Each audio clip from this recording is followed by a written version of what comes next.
నీవు పుట్టకుండని ఎడల మేల. బైబిల్ చెప్పిన ఒక అద్భుతమైన సత్యం ఈ వైద్య ప్రపంచానికి గాని ఆధునిక శాస్త్ర ప్రపంచానికి గాని తెలియని ఒక గొప్ప వింత లేదా ఒక అద్భుతమైన సంగతిని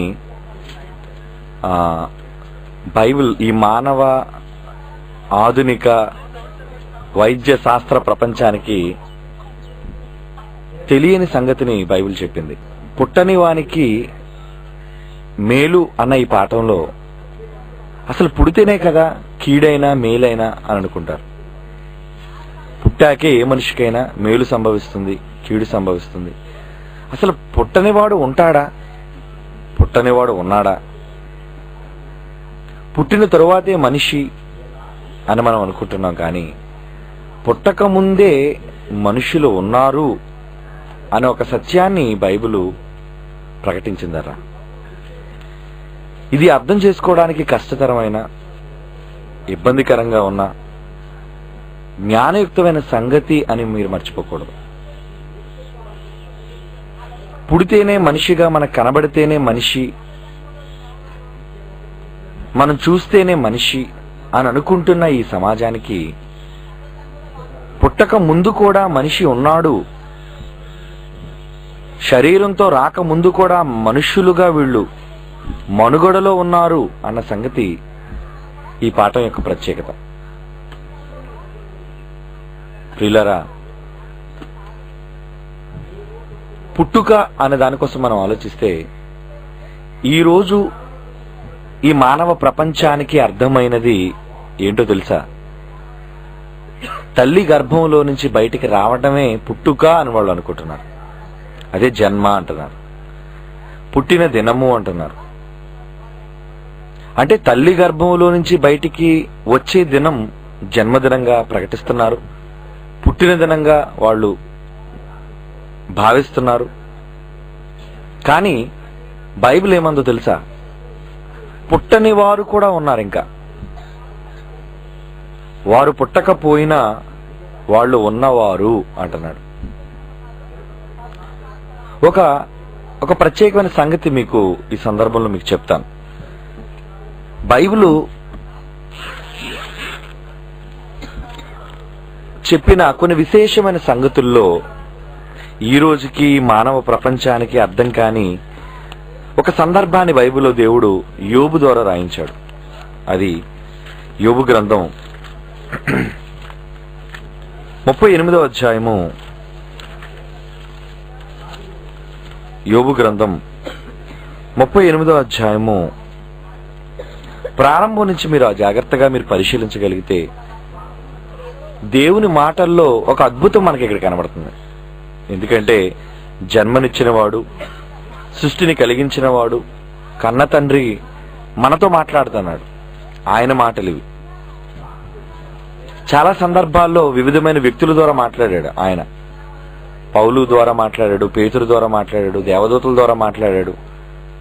ఇక్కడ స్వయంగా ఆయనే ఫస్ట్ పర్సన్ లో మాట్లాడుతున్నట్టుగా బైబిల్లో మనకి ఇక్కడ కనబడుతుంది. యోబు తన కష్టాల వల్ల, ఇబ్బందుల వలన కృంగిపోయి ఉన్న సమయంలో ఓదార్చడానికి యోబు దగ్గరికి దేవుడు వచ్చి ఏం మాట్లాడుతున్నాడు? ఈ అధ్యాయం ప్రారంభం నుంచి మీరు చూడండి. యోబు గ్రంథము 38వ అధ్యాయం ప్రారంభ వచనం నుండి. అప్పుడు యెహోవా సుడిగాలిలో నుండి ఈలాగున యోబునకు ప్రత్యుత్తరం ఇచ్చాను. సమాధానం ఇస్తున్నాడంట.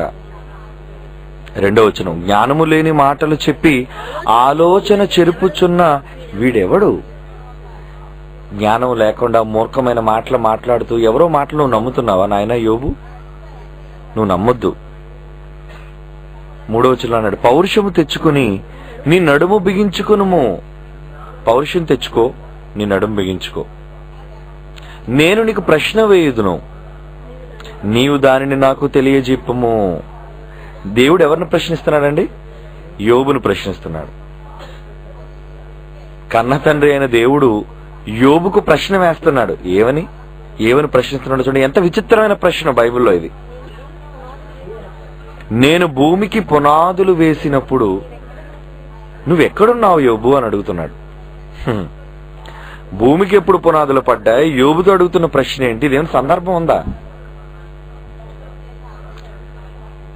ఇది మనం చెప్పినంత వరకు ఈ సమాజానికి అర్థం కాలేదు.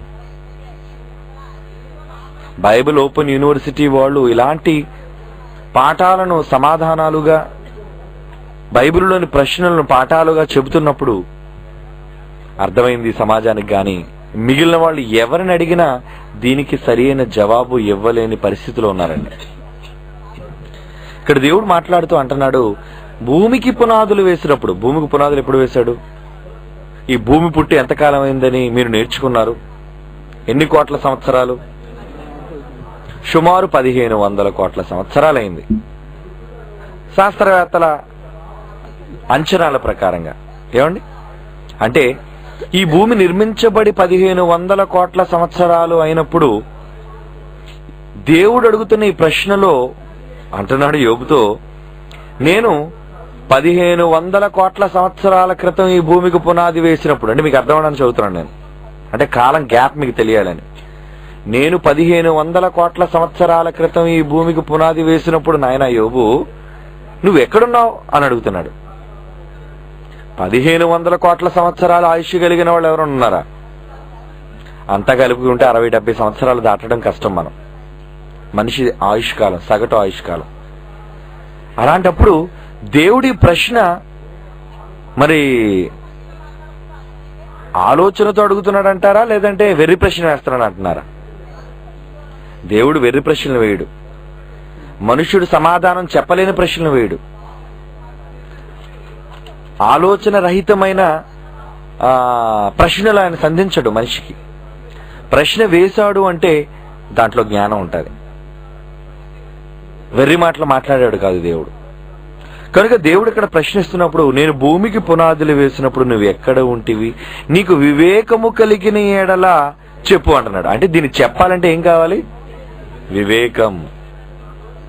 సాధారణంగా మీరు ఆలోచిస్తే మీకు అర్థం కాకపోవచ్చు, భూమికి పుట్టినప్పుడు నేనుండడం ఏంటండి అని. భూమి పుట్టినప్పుడు యోబు ఎక్కడున్నాడు? ఆదామే లేడు కదా. సృష్టి కార్యక్రమాన్ని మనం ఆలోచిస్తే మొదటి దినం, రెండవ దినం, 3, 4, 5, 6వ దినం ముగింపులో చివరిలో పుట్టాడు ఆదాము, అంతే కదా. అంతకు మునిపే భూమి నిర్మించబడింది, అంతకు మునిపే సృష్టి కార్యక్రమం జరిగింది. అసలు తొలి మానవుడైన ఆదామే లేనప్పుడు యోబు ఎలా ఉంటాడు? యోబు ఎంతకాలంలో ఉన్నాడు? క్రీస్తు పూర్వం యోబున్న కాలం సుమారు 1400-1800 సంవత్సరాల కాలంలో ఉన్నవాడు. అంటే క్రీస్తు పూర్వం 1800 సంవత్సరాల కాలంలో ఉన్న యోబు ఎక్కడ? ఆయనకు ముందు సుమారు 4000 సంవత్సరాల్లో ఉన్న ఆదాం ఎక్కడ? ఆయనకు ముందు కోటాను కోట్ల సంవత్సరాల క్రితం నిర్మించబడిన విశ్వం ఎక్కడ? భూభాగం ఎక్కడ? భూమి ఎక్కడ? ఇవన్నీ దేవుడికి తెలియదా? తెలుసు. ఎందుకు ప్రశ్నిస్తున్నాడు? నువ్వు వివేకంతో చెప్పాలని. అంటే ఇది ఆలోచించడానికి మనిషికి వివేకం అవసరం. సర్వసాధారణంగా ఆలోచిస్తే ఇది నీకు అర్థం కాదు, మీరు దీనికి సమాధానం చెప్పలేవు అని చెబుతూ అంటున్నాడు. కనుక వివేకంతో ఏమంటున్నాడు? వివేకము కలిగి ఉన్న ఎడల నీవు చెప్పుము అని 6వ వచనంలో ఇంకో మాట అంటాడు చూడండి. దాని మీద పరిమాణపు కొల వేసిన వాడెవడో చెప్పుము, దాని స్తంభముల పాదులు దేనితో కట్టబడినవో చెప్పుము. ఏమండి? ఉదయ నక్షత్రములు ఏకముగా కూడి పాడినప్పుడు దేవదూతలందరూ ఆనందించి జయధ్వనులు చేసినప్పుడు దాని మూల రాతిని వేసిన వాడెవడు? సృష్టి కార్యక్రమాన్ని ఆరంభించినప్పుడు ఈ ఆరంభంలో ఏం జరిగిందో నీకు తెలుసా అని అడుగుతున్నాడు యోబుని. లేడు కదండి. లేని యోబుని దేవుడు ఇలాగ అడగడం సమంజసం కాదు కదండి. తెలియని యోబు ఎలా సమాధానం చెబుతాడండి అని మీరు అనుకుంటున్నారా? చెప్పగలడనే దేవుడు అడుగుతున్నాడు. వివేకంతో ఆలోచిస్తే యోబుకి అర్థం అవుతుందనే దేవుడు చెప్తున్నాడు ఈ సందర్భాన్ని. ఏమా? కనుక ఈ సందర్భాన్ని మీరు ఆలోచిస్తే ఇక్కడ ఏమంటున్నాడంటే, భూమికి పునాదులు వేసినప్పుడు నీవు ఉన్నావా అని. ఇంకా కిందకి వెళితే అంటున్నాడు 21వ వచనం, 38 యోబు గ్రంథం 21వ వచనంలో అంటున్నాడు, పాపం యోబు బెక్కమొక్క వేసి ఉంటాడు మనలాగే. ఏంటి తండ్రి ఏంటి ఇలా అడుగుతున్నాడు నన్ను, నేనుండడం ఏంటి, అసలు నాకేమీ గుర్తులేదే, విశ్వానికి పునాదులు వేయనప్పుడు నేనుండడం ఏంటి? దేవదూతలందరూ జయధ్వనులు పాడినప్పుడు మూలరాత్రిని వేసినప్పుడు నాకు తెలియడం ఏంటి? ఇవి నాకు తెలియదు కదే. ఎలా అడుగుతున్నాడు ఈయన? ఎందుకు అడుగుతున్నాడు ఈయన? పాపం యోబు కూడా మనలాగే సమాధానం చెప్పలేకపోయాడు. అందుకు దేవుడే కాసేపు ప్రశ్నల వర్షం కురిపించిన తర్వాత యోబు పరిస్థితిని చూసి పాపం దేవుడే మరలా సమాధానం చెప్తున్నాడు. చూడండి 21వ వచనంలో, ఇదంతయు నీకు తెలిసి ఉన్నది కదా అంటున్నాడు. ఏమన్నాడు? ఇదంతా నీకు తెలుసు నాన్న, నీకు యోబు నీకు తెలిసయ్యా ఇదంతా అని. నీవు బహు వృద్ధుడవు, నీవప్పటికే పుట్టి ఉంటివి. వృద్ధుడుగా ఉండడం ఏంటి, పుట్టడం ఏంటి?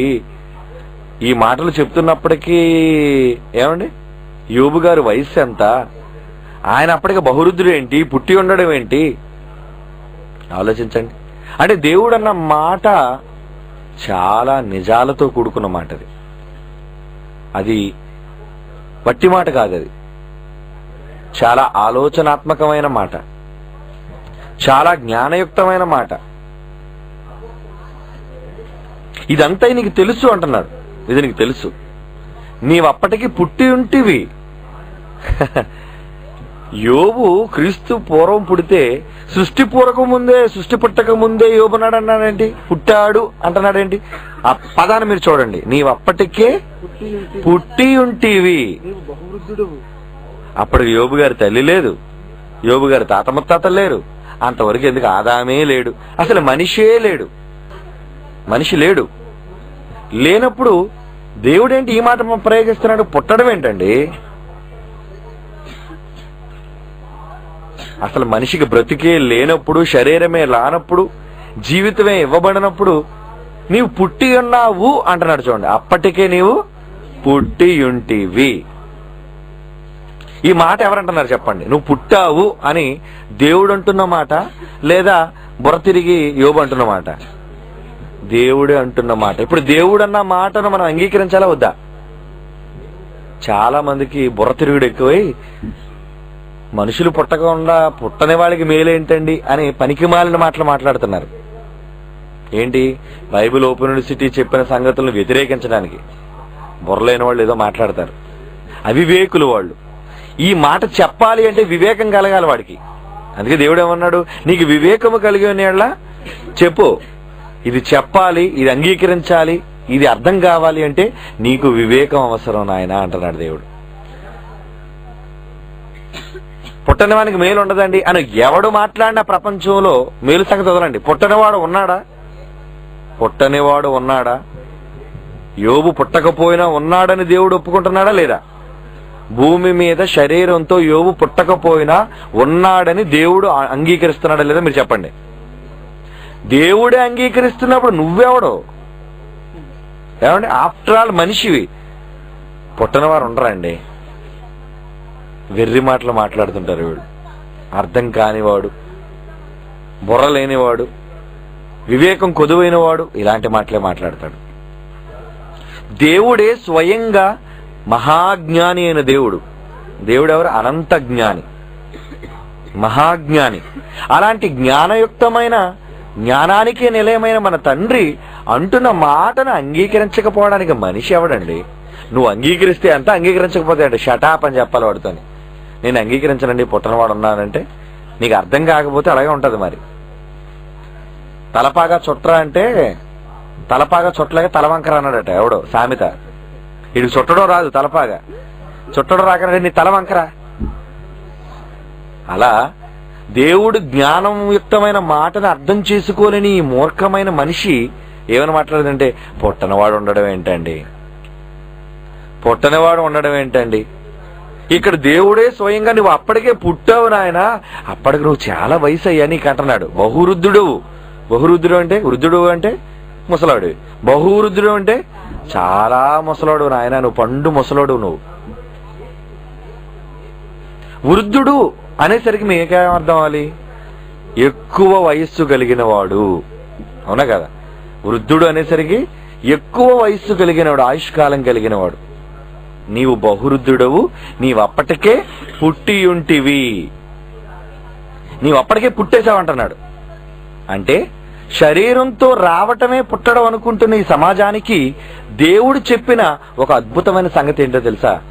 అసలు శరీరాలు లేకముందే మీరు ఉన్నారు, పుట్టారు అంటున్నాడు. ఇది యోబు కోసం చెప్పట్లేదర్రా, ఇది యోబు కోసం చెప్పట్లేదు. ప్రపంచంలో మనుష్యులుగా ఆదాము గర్భము నుండి పుట్టుకొచ్చిన వారందరి కొరకు చెప్పబడుతున్న మాట ఇది. ప్రపంచములో ఆదాము గర్భవాసము నుండి శరీరాలను ధరించుకొని వచ్చిన ప్రతి మనిషి కొరకు చెప్పబడిన మాట ఇది. ఈ ఒక సందర్భం అనుకోకండి, మరొక మంచి సందర్భాన్ని మీకు చూపిస్తాను. హెబ్రీయులకు రాసిన పత్రిక 7వ అధ్యాయం. హెబ్రీయులకు రాసిన పత్రిక 7వ అధ్యాయము 4వ వచనం చూడండి. ఇతడెంత ఘనుడో చూడుడి, మూల పురుషుడైన అబ్రహాము అతనికి కొల్లగొన్న శ్రేష్టమైన వస్తువులలో 10వ వంతు ఇచ్చెను. ఇక్కడ బాగా వినండి. ఇక్కడ సందర్భం ఏంటంటే 10 మంది రాజులను జయించి తిరిగి వస్తున్న అబ్రహాముని ఎదుర్కొనడానికి మెల్కీసెదకు అనే ప్రధాన యాజకుడు ఎదుర్కొన్నాడు అబ్రహాంని. ఆ ప్రధాన యాజకుడిని అబ్రహాము ఎదుర్కొన్నప్పుడు అబ్రహాము కొల్లగొన్న శ్రేష్టమైన వస్తువులన్నిటిలో కూడా 10వ భాగం 10వ వంతు ప్రక్కన పెట్టి ఆ మెల్కీసెదకు అనే ప్రధాన యాజకుడికి అబ్రహాము ఇచ్చిన సందర్భం ఇది, మర్చిపోకండి. ఈ సందర్భం కోసం మాట్లాడుతూ అంటున్నాడు, ఇతడు ఎంత ఘనుడో చూడుడి, మూల పురుషుడైన అబ్రహాము అతడు కొల్లగొన్న శ్రేష్టమైన వస్తువుల్లో 10వ వంతు ఇచ్చెను. మరియు లేవీ కుమారులలో నుండి యాజకత్వం పొందువారు తమ సహోదరులు అబ్రహాము గర్భవాసము నుండి పుట్టినను ధర్మశాస్త్రము చొప్పున వారి యొద్ద అనగా ప్రజల యొద్ద 10వ వంతును పుచ్చుకొనుటకు ఆజ్ఞ పొంది ఉన్నారు గాని వారితో సంబంధించిన వంశావళి లేని వాడైన మెల్కీసెదకు అబ్రహామునొద్ద 10వ వంతు పుచ్చుకొని వాగ్దానములను పొందిన వారిని ఆశీర్వదించెను. ఇశ్రాయేలు 12 గోత్రాల్లో 3వ వాడు లేవి. ఈ లేవి మాత్రమే, ఆయన గర్భం నుంచి వచ్చిన వాళ్ళు మాత్రమే యాజకత్వం చేసే అధికారం కలిగిన వాళ్ళు పాత ధర్మశాస్త్రంలో. ఈ యాజకత్వం చేయడానికి అర్హత ఉన్న లేవీలు వీళ్ళు మాత్రమే పుచ్చుకునేవాళ్ళు. అంటే మిగతా 11 గోత్రాల వాళ్ళు లేదా 12 గోత్రాలు, లేవీది పక్కన పెట్టేశారు, మిగతా 12 గోత్రాల వాళ్ళు కూడా లేవీలకు తమ 10వ భాగాలను ఇచ్చేవాళ్ళు. అది మీ అందరికీ తెలుసు. లేవీ కాండం అంతా చదివితే మనకు అర్థం అవుతుంది. 10వ భాగాలు లేవీలు పుచ్చుకోవాలి. ఈ లేవీలకు మూల పురుషుడే లేవి. ఎవరికి పుట్టాడు లేవి? యాకోబుకు పుట్టిన 12 మంది కుమారులలో 3వ వాడు. మొదటివాడు రూబేను, 2వ వాడు షిమ్యోను, 3వ వాడు లేవి. ఏమండి, ఈ లేవీలందరికీ మూల పురుషుడు. అంటే యాజకులు, లేవీల ద్వారానే యాజకులు రావాలి. బాగా వినండి. యాజకత్వం పొందిన వీళ్ళు 10వ భాగాలు పుచ్చుకోవాలి. పుచ్చుకోవలసిన లేవీలు ఇక్కడ సందర్భంలో దేవుడు ఏమంటున్నాడంటే, పుచ్చుకొనవలసిన లేవీలే 10వ భాగాలను ఎవరికి ఇచ్చారటండి? ప్రధాన యాజకుడైన మెల్కీసెదకుకు ఇచ్చారు అంటున్నాడు. చూడండి అని 9వ వచనం. అంతేకాక ఒక విధమును చెప్పిన ఎడల 10వ వంతులను పుచ్చుకొను లేవి అబ్రహాము ద్వారా దశమాంసములు ఇచ్చెను. మీకు అర్థమైంది ఈ మాట? 10వ వంతులను పుచ్చుకొనవలసిన లేవీలు ఎవరో పుచ్చుకోవలసిన వాళ్ళు అంటే పూజారులు. పూజారులు తీసుకోవాలి, అవునా? పూజారులు ఎవరికి ఇవ్వరు, పూజారికి మనం ఇవ్వాలి. ఇప్పుడు పలాగా పాస్టర్లు ఎవరు డబ్బులు ఇవ్వరు, మనమే పాస్టర్కి డబ్బులు ఇవ్వాలి. అలా పాతకాలంలో, ధర్మశాస్త్ర కాలంలో, ఇశ్రాయేలు కాలంలో లేవీలు పుచ్చుకునేవాళ్ళు. కానీ పుచ్చుకొనవలసిన లేవీలే ఏం చేశారంటున్నాడు ఇక్కడ? ఒక విధమును చెప్పిన ఎడల 10వ వంతులను పుచ్చుకొనవలసిన లేవీయు అబ్రహాము ద్వారా దశమాంసములు ఇచ్చిన 10వ భాగం ఇచ్చేశారట. ఎవరికి? మెల్కీసెదకు అనే ప్రధాన యాజకుడికి. ఏమండి, అసలు అబ్రహాము, బాగా వినండి, అబ్రహాము గారు మెల్కీసెదకును కలుసుకున్నప్పటికీ లేవి పుట్టాడా? జాగ్రత్తగా ఆలోచించండి. అబ్రహాము లేవీలు ఇంకా లేరు, అప్పటికి లేవీలు ఇంకా లేరు. అబ్రహాము మెల్కీసెదకును కలుసుకున్నప్పటికీ లేవి ఉన్నాడా? లేడు. ఎందుకంటే లేవి గర్భాన్న ఇస్సాకు పుట్టాలి, ఇస్సాకు గర్భాన్న యాకోబు పుట్టాలి. ఆ యాకోబుకు పుట్టిన మూడో కుమారుడే లేవి. అంటే అబ్రహాముకు మూడో తరం, మొదటి తరం ఇస్సాకు, రెండో తరం యాకోబు, మూడో తరం లేవి. అంటే 3 తరాలకు ముందు అబ్రహాము ఏమంటున్నాడండి? లేవి అంటున్నాడు ఇక్కడ. నేను కూడా అబ్రహాము ద్వారా ఇచ్చేశాను మెల్కీసెదెక్ అంటున్నాడు. నేను లేనప్పటికీ, కానీ నేను కూడా ఇచ్చానంటున్నాడు. నువ్వెలాగా ఇచ్చావు? నువ్వు లేవు కదా, మీ ముత్తాత ఉన్నాడు. అంటే లేవికి అబ్రహాం ఏమవుతాడు? లేవికి యాకోబు నాన్న అయితే, ఇస్సాకు తాత అయితే అబ్రహాం ముత్తాత అవుతాడు. మీకు లింక్ అర్థమైందా?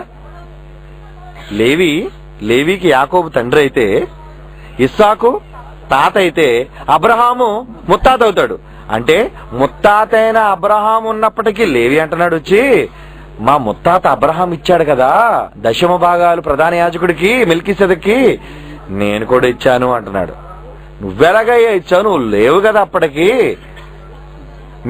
మీ తాతే అసలు ఇస్సాకే పుట్టలేదు, మీ నాన్న యాకోబు పుట్టలేదు, నువ్వు పుట్టలేదు, ఎలా ఇచ్చావు నువ్వు అని అడిగితే కింద 10వ వచనంలో అన్నాడు, ఎలాగనగా మెల్కీసెదెకును అతని పితరుని కలుసుకున్నప్పుడు, అంటే పితరుడు ఎవరు? మెల్కీసెదెకును అబ్రహాము కలుసుకున్నప్పుడు లేవి తన పితరుని గర్భములో ఉండెను అంటున్నాడు. చూడండి, ఎక్కడున్నాడట లేవి? ఎక్కడున్నాడు? నేను మా ముత్తాత కడుపులో ఉన్నానండి. ముత్తాత కడుపులో ఉన్నాడు? అసలు మీ అమ్మ కడుపులోకే రాలేదు నువ్వు. మనం ఎక్కడి నుంచి వస్తాం అనుకుంటాం? మనం ఎవరి కడుపు నుంచి వస్తాం అనుకుంటాం? అమ్మ కడుపు నుంచి వస్తాం అనుకుంటాం. కానీ బైబిల్ చెప్పింది ఏంటంటే అమ్మ కడుపు నుంచి రాం, మనం ముందు నాన్న కడుపు నుంచి వస్తాం. అంటే ముందు నాన్న కడుపులో నుంచి అమ్మ కడుపులోకి వచ్చి, అమ్మ కడుపులో నుంచి భూమి మీదకి వస్తాం మనం. ఇది లైన్. ఇది సైన్స్ కూడా ఒప్పుకుంది. అంటే ఈరోజు తల్లి గర్భవతి కావాలి అంటే మొదట కనవలసినది తండ్రి. అంటే జన్మనిచ్చేవారు తండ్రులే గాని తల్లులు కారు.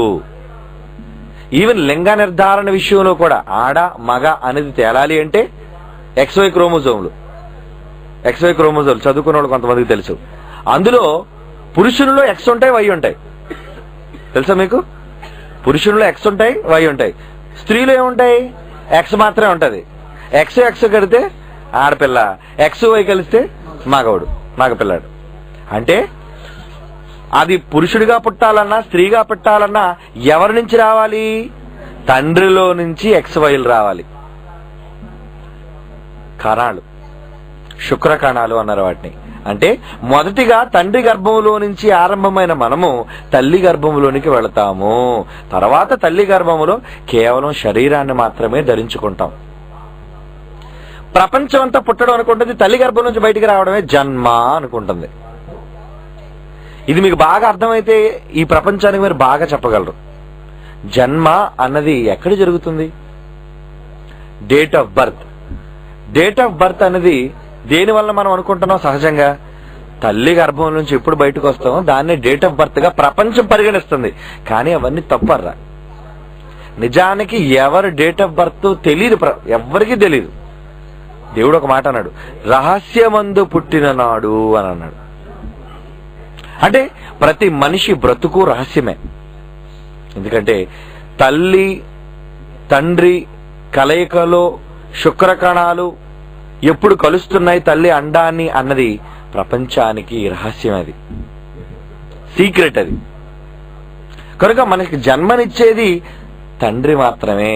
అంటే తండ్రుల గర్భం గుండా మనం వచ్చిన వాళ్ళం కాబట్టి మత్తయి సువార్త 1వ అధ్యాయం 2వ వచనంలో మనం ఆ వంశావళి చూస్తే ఎవరు కంటున్నట్టుగా ఉందో, ఎవరు జన్మనిస్తున్నట్టుగా ఉందో బైబిల్ చెప్తుంది. చూడండి, అబ్రహాము ఇస్సాకును కన్నాడంట, ఇస్సాకు యాకోబును కన్నాడంట, యాకోబు యోదాను అతని అన్నదమ్ములని, లేవి కూడా అందులో ఉన్నాడు, అన్నదమ్ముల్లో లేవీను కనెను అంటున్నాడు. మీకు అర్థమవుతుందా? ఇక్కడ అంతా చదవండి, ఆ వంశావళంతా మీరు చదవండి. ఎవరెవరిని కంటున్నట్టుగా ఉంది? పురుషులు కన్నా కాదు, పురుషులు స్త్రీలు కనరేటి, పురుషులు పిల్లల్ని కంటున్నట్టుగా ఉంది. అది పురుషులు పిల్లల్ని కంటున్నట్టుగా ఉంది. అంటే జన్మనిచ్చేది పురుషులు. మనకి జన్మనివ్వడం అంటే ఏమనుకుంటున్నాం? తల్లి గర్భంలో నుంచి బయటికి రావడం జన్మ అనుకుంటున్నాం. పుట్టడం అనుకుంటున్నాం. అసలు పుట్టడానికే బైబిల్ ఒక కొత్త నిర్వచనాన్ని చెప్పింది. పుట్టుక అనే దానికి బైబిల్ చెప్పిన కొత్త నిర్వచనం ఏంటంటే, అసలు నీ పుట్టుక తల్లి కాదయ్యా అనేసింది బైబిల్. తండ్రే నిన్ను కంటున్నాడు, తండ్రి వలనే మనం జన్మిస్తున్నాము, తండ్రి వలనే మనం భూమి మీదకి వస్తున్నాము. ప్రపంచానికి ఇది ఒక రహస్యమైనది. అంటే నేను తల్లి గర్భంలో నుంచి రాకముందే ఉన్నాను. పుట్టనివాడు ఉన్నానా? పుట్టని వానిగా ఉన్నానా? ఉన్నాను. అసలు ఆ తల్లి కడుపులో ఉండడం అనుకున్నారు మీరు. 9 నెలలు ఉండడం ఇప్పుడు మనం ఆలోచించాం. బాగా వినండి. తల్లి గర్భంలో నుంచి బయటికి రాకముందు 9 నెలలు ఉన్నామండి. ఓకే, మరి తల్లి కడుపులోకి ఎక్కడి నుంచి వచ్చాం? తండ్రిలో నుంచి వచ్చాం. తండ్రిలో ఎంతకాలంగా ఉన్నాం? తండ్రిలో ఎంతకాలంగా ఉన్నాం? అప్పుడు నేను ప్రసన్నబాబుగా ఉన్నానా? నేను ప్రసన్నబాబుగా ఉన్నానా? నేను ప్రసన్నబాబుగానే ఉన్నాను. నా తండ్రిలో నేను ప్రసన్నబాబుగా ఉన్నాను. ఒకవేళ మీరు అలా ఒప్పుకోకపోతే ఇప్పుడు బైబిల్ మీరు ఒప్పుకోకూడదు. ఇప్పుడు చదవండి హెబ్రీ పత్రిక 7వ అధ్యాయం 10వ వచనం. ఎలాగనగా మెల్కీసెదకు అబ్రహామును కలుసుకున్నప్పటికీ లేవి తన పితరుని గర్భములో ఉండెను అన్నారు. ఉండెను ఉన్నాడా లేడా? ముత్తాత గడుపులో ఉన్నాడా? ముత్తాత గడుపులో ఉన్నాడా? ఉన్నాడా లేదు మీరు చెప్పండి. ఒప్పుకోవాలి. ఉన్నాడా? మీరు ఒప్పుకోకపోతే నేను ఒప్పుకోను. ఎందుకంటే బైబిల్ని ఒప్పుకోవాలి. మీరంతా బైబిల్ని ఒప్పుకుంటున్నప్పుడు, ఉన్నాడు అని బైబిల్ అంటున్నప్పుడు, లేడు అని మీరంటే నేను ఒప్పుకోను. ముత్తాత కడుపులో, అబ్రహాము కడుపులో ఎవరున్నారండి? లేవి ఉన్నాడని చెప్పేస్తున్నాడు ఇక్కడ. అప్పటికి ఎవరు లేరు? లేవీకి జన్మనిచ్చిన యాకోబు లేడు, యాకోబుకి జన్మనిచ్చిన ఇస్సాకు లేడు, ఇస్సాకు ఎవరి నుంచి వచ్చాడు? అబ్రహాము ఉన్నాడటండి. అబ్రహాము ఉన్నప్పటికీ ఎవరున్నారు ఇప్పుడు? అంటే అబ్రహాం కడుపులో ఎవరెవరు ఉన్నారు మీరు చెప్పాలి ఇప్పుడు నాకు. అబ్రహాం కడుపులో ఇస్సాకు ఉన్నాడు, ఇస్సాకు కడుపులో యాకోబు ఉన్నాడు, యాకోబు కడుపులో లేవి ఉన్నాడు. వీళ్ళని ఇంకెవరైనా ఉన్నారా? ఇశ్రాయేలీలు అందరూ ఉన్నారండి. రూబేన్ ఉన్నాడు, షిమియోను ఉన్నాడు, లేవి, దాను, గాదు, ఆషేరు, నఫ్తాలి, ఎఫ్రాయిం, మనష్షే, బెన్యామీన్. వీళ్ళందరూ ఎవరి కడుపులో ఉన్నారు? వీళ్ళందరూ ఎవరి కడుపులో ఉన్నారు? అబ్రహాము కడుపులో ఉన్నారు. ఇప్పుడు ఇంకా కొంచెం ముందుకు తీసుకెళ్తాను మిమ్మల్ని. ఏమండి, అబ్రహాము ఎవరి కడుపులో పుట్టాడు? ఎవరి కడుపులో నుంచి వచ్చాడు? అబ్రహాం తండ్రి పేరేంటి? తెరహు. ఓకేనా? తెరహకి ఇంకా ముందుకు వెళ్ళిపోండి. ఇంకా ముందు వంశావళికి వెళ్దాం. లోకాసు వార్త 3వ అధ్యాయం 34 చూడండి. ఇప్పుడు అబ్రహాం కదా మనం ఆలోచించాం. ఇప్పుడు అబ్రహాంకి ముందుకు వెళ్దాం. ఇంకా అబ్రహాంకి ముందుకు వెళ్దాం. యోదా యాకోబుకు, యాకోబు ఇస్సాకు, ఇస్సాకు అబ్రహాముకు, అబ్రహాము తెరహుకు, తెరహు నాహోరుకు, నాహోరు సెరుగుకు, సెరుగు రయుకు, రయు పెలుగుకు, పెలుగు హెబెరుకు, హెబెరు షేలకు, షేలకు కైనానుకు, కైనాను అర్పక్షదుకు, అర్పక్షదు షేముకు, షేము నోవాహుకు, నోవాహు లెముకు, లెముకు మెతుషలకు, మెతుషల హానుకు, హానుకు ఎరదుకు, ఎరదు మహలేలుకు, మహలేలు కైనానుకు, కైనాను ఎనోషుకు, ఎనోషు షేతుకు, షేతు ఆదాముకు వచ్చాడు. మన ఆదిమానవుడు వచ్చాడు ఇక్కడికి. మొత్తానికి ఆదిమానవుడు మన తండ్రి వచ్చేసాడు ఇక్కడికి.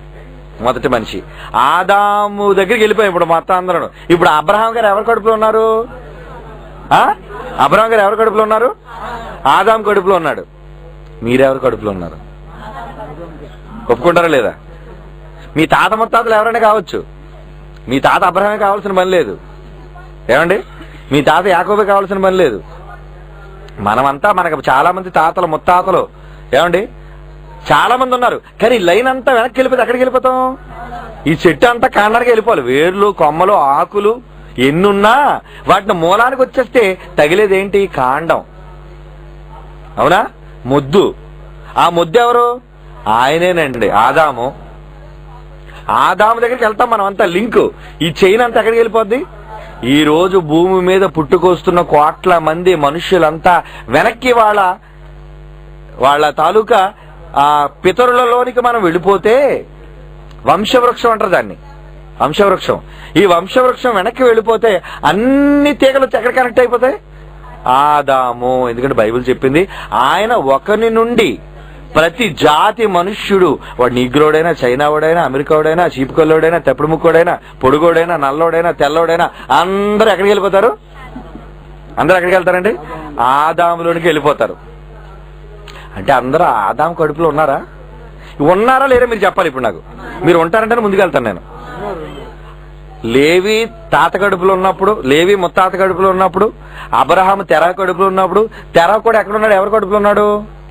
ఆదాము కడుపులో ఉన్నాడు. మొత్తానికి వీళ్ళందరూ ఆదాము కడుపులో మనం అంతా ఉన్నామా? ఉన్నాము. అమ్మయ్య, ఆదాము కడుపులో మనం అంతా ఉన్నప్పుడు ఆదాము మరి ఎక్కడి నుంచి వచ్చాడు? ఎవరికన్నాడు చూడండి కింద మాట, అదే 38వ వచనం. ఆదాము దేవునికి కుమారుడు. ఆదాము దేవునికి కుమారుడు అంటే మొత్తం అందరూ ఎక్కడికి వెళ్ళిపోవాలి ఇప్పుడు? మన నాన్న కడుపులోకి వెళ్ళిపోవాలి. మన నాన్న ఎవరు? ఈ భూమి మీద ఉన్న నాన్నలు కాదు, ఒరిజినల్ నాన్న. మన ఒరిజినల్ డాడీ ఎవరు? గాడే మన డాడీ. ఇప్పుడు ఆ డాడీ కడుపులోకి వెళ్ళిపోతాం మనమంతా. కడుపులో మనం ఉన్నామా లేదా మీరు చెప్పాలరా? మీరుగా ఉన్నారా? మీరుగా ఉన్నారా? మీరుగా మీరుగా మీరుగా మీరుగా మళ్ళీ కన్ఫ్యూజ్ అవుతున్నారా? మీరంతా మీరుగా ఉన్నారా లేదా? మళ్ళా వస్తున్నాను, మళ్ళా ప్రశ్న వేస్తున్నాను మిమ్మల్ని. దేవుడుగా ఉన్నామని అనకండి, ఆ తర్వాత మాట. దేవుడు ఒక్కడే, దేవుడు ఒక్కడే, అబ్రహాం ఒక్కడే. కానీ అబ్రహాంలో ఎవరున్నారు? లేవి ఉన్నాడు అన్నాడు, ఇస్సాకు ఉన్నాడు, యాకోబు ఉన్నాడు. వీళ్ళంతా వ్యక్తులుగా ఉన్నారా? మళ్ళీ డౌట్ వచ్చిందా? మళ్ళీ హెబ్రీ పత్రిక రండి, 7వ అధ్యాయం. మళ్ళీ డౌట్ వచ్చింది మీకు. హెబ్రీ పత్రిక 7వ అధ్యాయం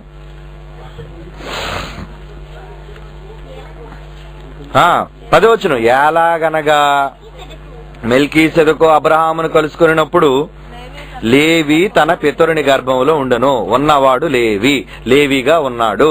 లేవి ఉన్నాడు, లేవి ఉన్నాడు, లేవి ఉన్నాడు. లేవి ఉన్నప్పుడు మనం కూడా ఎక్కడున్నాం? దేవుని కడుపులో ఉన్నాము. ఇందులో యోబు ఉన్నాడా? ఇందులో దావీదు ఉన్నాడా? ఇందులో సంసోను ఉన్నాడా? ఇందులో ఇస్కరియోతు ఉన్నాడా? బిన్ లాడెన్ గారు ఉన్నాడా? అందరూ ఉన్నారు అందులో. అందరూ ఉన్నారా? మనుష్యులుగా భూమి మీద పుట్టుకొచ్చిన వాళ్ళందరూ కూడా మన ఆది తండ్రి అయిన దేవాది దేవుడైన తండ్రి గర్భంలో ఉన్నాము. అందుకు ఇప్పుడు ఒక మాట చదవండి, మీకు అర్థమవుతుంది. కీర్తనల గ్రంథంలోని 90వ కీర్తన ప్రారంభ మాట. 90వ కీర్తన ప్రారంభ మాట. ప్రభువా, తరతరముల నుండి మాకు నివాస స్థలం. నివాస స్థలం అంటే మనం ఉన్న స్థలం, మనం నివసించే స్థలం. మీరుంటున్న ఊరేంటి? నేనుంటున్నారు విశాఖపట్నం, మీరుంటున్న ఊరు హైదరాబాదు, కడప, కర్నూలు, చాలా ఊర్లు కావచ్చు. మీరుంటున్న ఊర్లు నివాస స్థలాలు. మనకట తరతరముల నుండి మనం నివసించిన స్థలం, నివాస స్థలం ఎవరు? నీవే. అంటే దేవుళ్ళో ఉన్నాం మనం. దేవుళ్ళో చాలా కాలం ఉన్నామర్రా. దేవుళ్ళో చాలా కాలం మనం అంతా ఉన్నాం. ఉన్నావా? యోబు ఉన్నాడా? ఇప్పుడు రండి యోబు గ్రంథం 38వ అధ్యాయానికి, మీకు బాగా అర్థమవుతుంది ఇప్పుడు. యోబు గ్రంథం 38వ అధ్యాయము 21.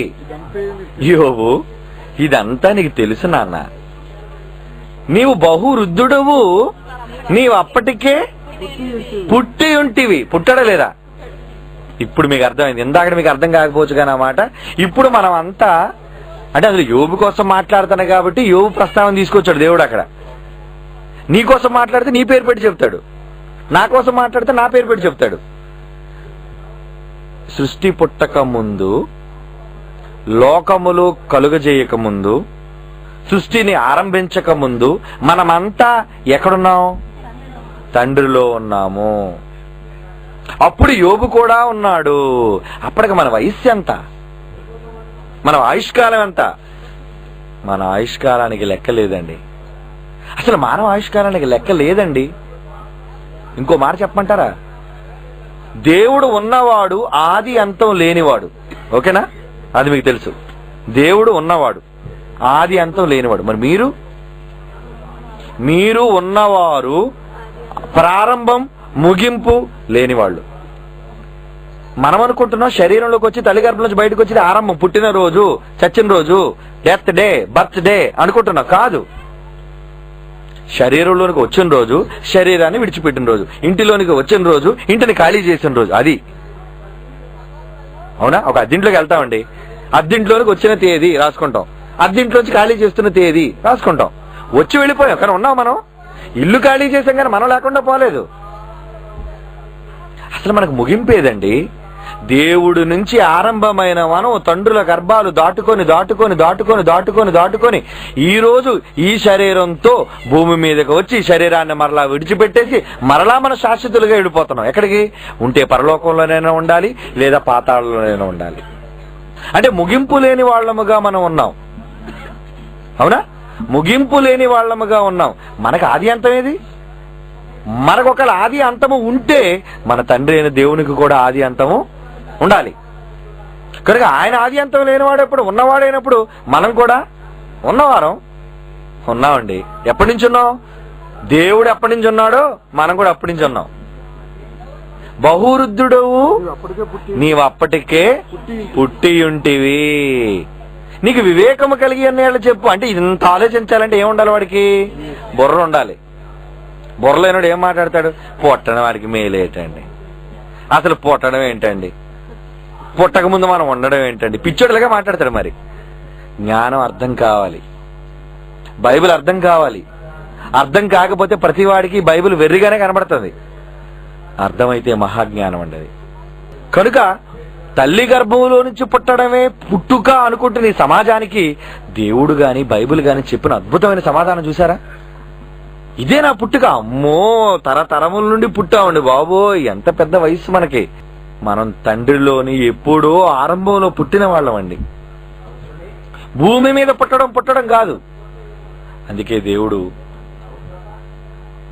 తన పిల్లలు తనకు కాకుండా పోతున్నప్పుడు వాళ్ళ కోసం బాధపడతాడు. దేవుడు ఇంతకాలంగా మీకు జన్మనిచ్చి మీరు ఆరంభం ముగింపు లేని వాళ్ళుగా మీరుండి నా మాటలు వినకుండా మీ బ్రతుకులను సర్వనాశనంలో నడిపించుకుంటున్నారే. ఎక్కడికి?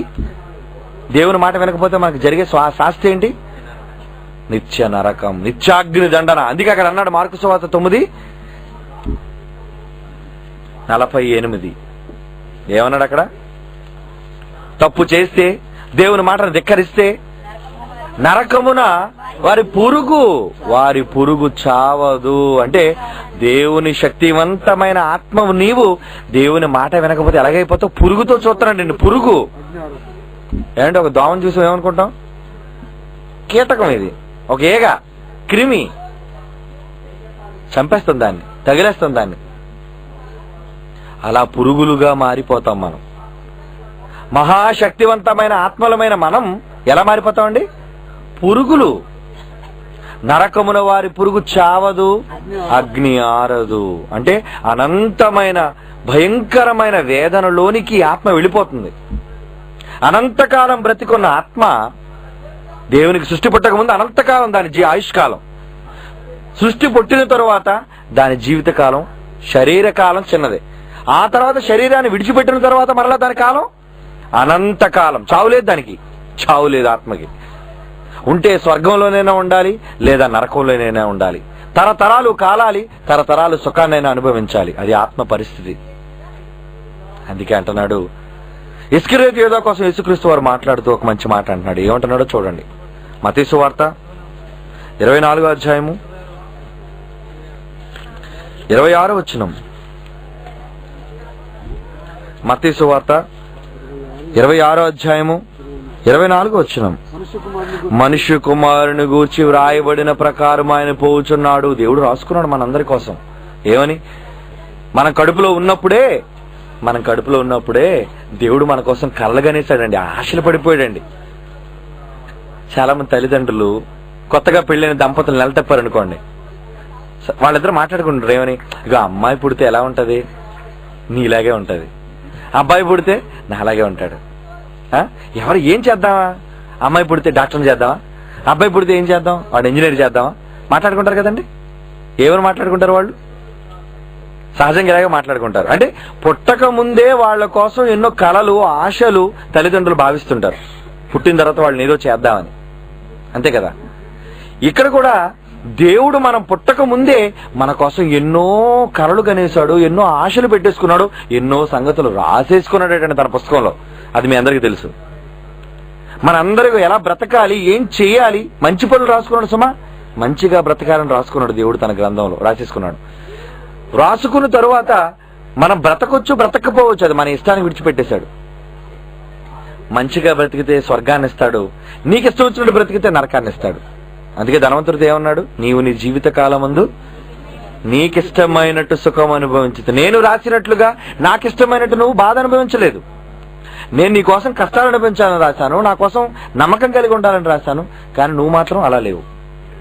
నువ్వు అలా లేవు, నీ ఇష్టం వచ్చినట్టుగా నువ్వు ఉన్నావు కనుక నీకు శిక్ష, అనంతమైన శిక్ష అంటున్నాడు. ఇక్కడ ఇస్కరియోతు యూదా కోసం కూడా యేసుక్రీస్తు వారు మాట్లాడుతూ ఏం మాట్లాడినాడు చూడండి. 26 మత్తయి సువార్త 24వ వచనం, మనిషి కుమారుని గూర్చి వ్రాయబడిన ప్రకారం ఆయన పోవుచున్నాడు, కానీ ఎవని చేత మనుష్య కుమారుడు అప్పగింపబడుచున్నాడో ఆ మనుష్యునికి శ్రమ. ఎవరి చేత అయితే, ఎందుకురా దుర్మార్గుడుగా నువ్వు మారిపోయావు, పుట్టి దుర్మార్గుడిగా మారిపోయావు, నువ్వు పుట్టి ఒక మహానుభావుని అప్పగించేవాడుగా మారిపోయావు నువ్వు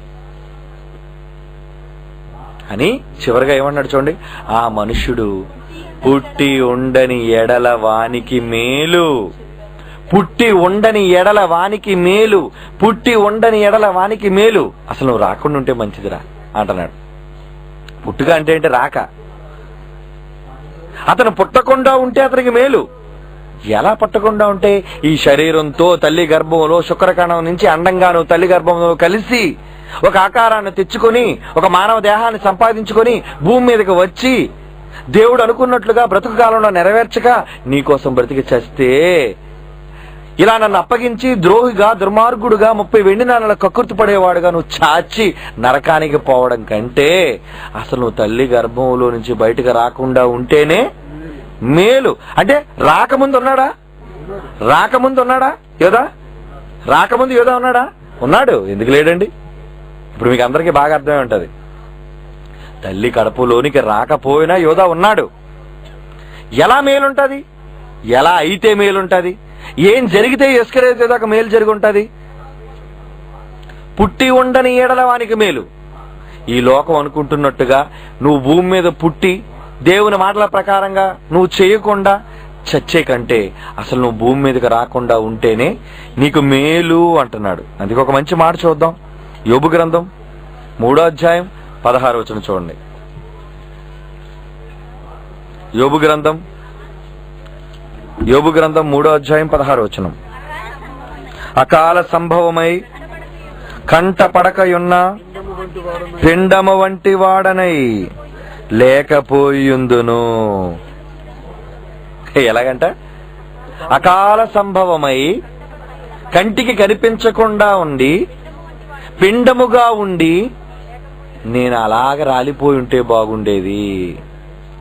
అంటే శరీరంతో మనిషిగా నేను రావడం కన్నా దేవుని ఆత్మగా పుట్టక ముందు ఉన్నవాడిగా శుక్రగణంగా ఉన్నవాడిగా నేను చచ్చిపోతేనే మేలు. ఇంకేమన్నాడండి కింద? వెలుగు చూడని బిడ్డల వలె. వెలుగు ఎప్పుడు వస్తుందండి? తల్లి కడుపు నుంచి బయటకు వచ్చిన తర్వాత కదండి సూర్యకాంతిని చూస్తాం మనం. తల్లి కడుపులో చీకటి. ఆ మాయలో ఏముంటది వాడికి? చీకటి. కళ్ళు మూసుకొని ఉంటాడు వాడు, చుట్టూ గాఢాంధకారం, వెలుగు ఉండదు వాడికి. చీకటిలో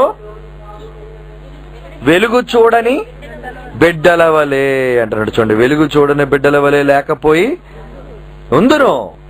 అదండి అప్పుడు మేలు.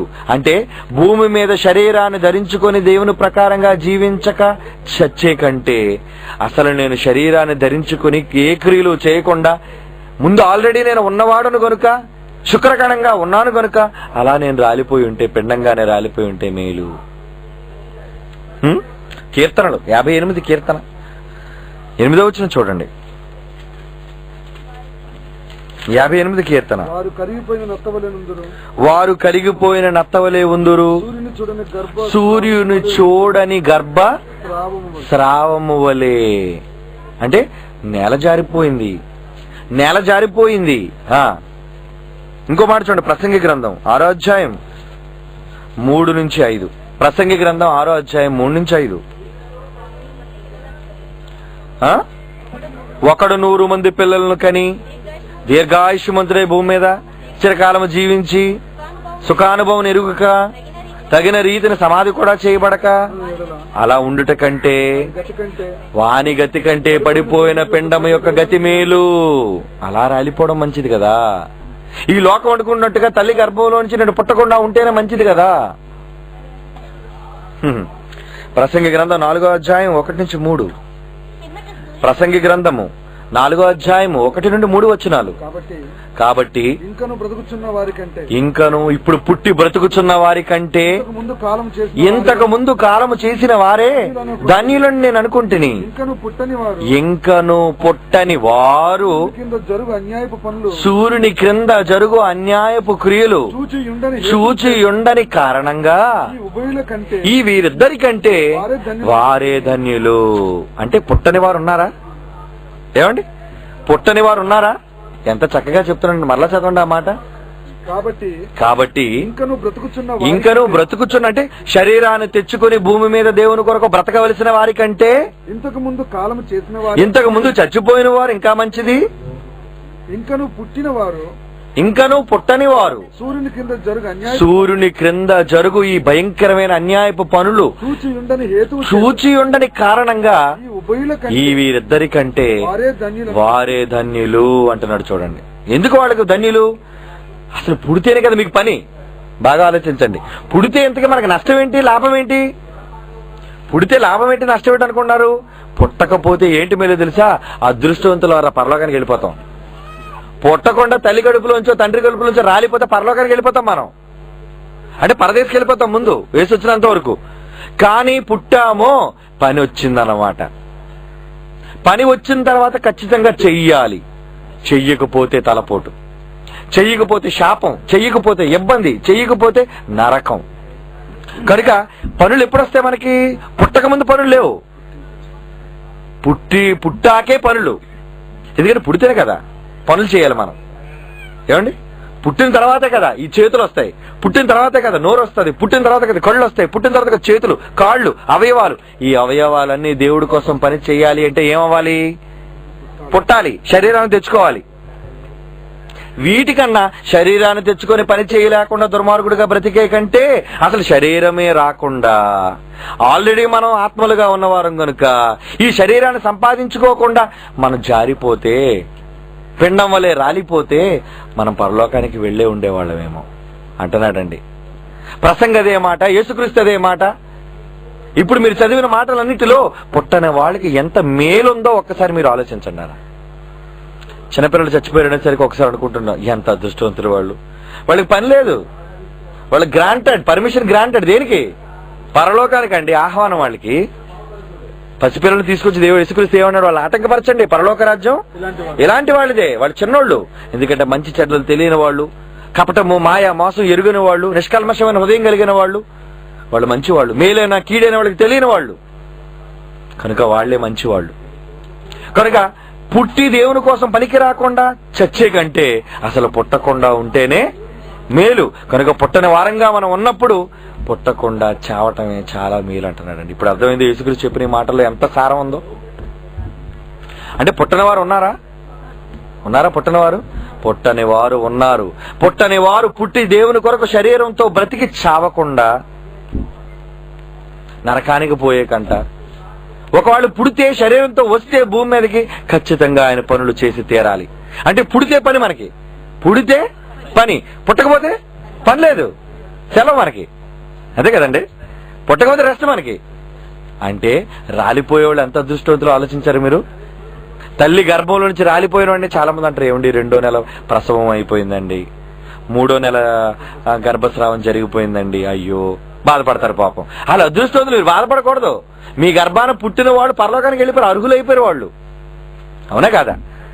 అయ్యో పసిబిడ్డండి, ఇప్పుడేనండి పుట్టింది, పాపం ఏ తల్లిలో చెత్త కుప్పలో పారేసిందండి, అయ్యో అనుకుంటాం మనం. అది దుర్మార్గురాలే, దానికి శిక్ష పడిపోద్ది అలా పారేసినందుకు. కానీ వాడు మాత్రం అదృష్టవంతుడు. అవునా? వాడు పుట్టికి మేలైనా కీడైనా వాడికి తెలియలేదు, కానీ వాడు ఏమవుతాడు? వాడు పరలోకానికి అర్హుడైపోయాడు. వాడు లేదు ప్రభా, కడుపులోంచి రాలిపోయాను, ఓకే ఈయన పంపించండి లోనికి. ఆహా ఎంత అదృష్టవంతుడాడు, నేను అలాగుంటే ఎంత బాగున్నావు. నువ్వు పుట్టింది దేవుని కోసం, నువ్వు పుట్టింది దేవుని కోసం అన్నాడు. పుట్టింది దేవుని కోసం అయినప్పుడు దేవుని కోసం బ్రతకాలి. అలా కానప్పుడు నువ్వు పుట్టకుండని ఎడల మేలు. ఓకే.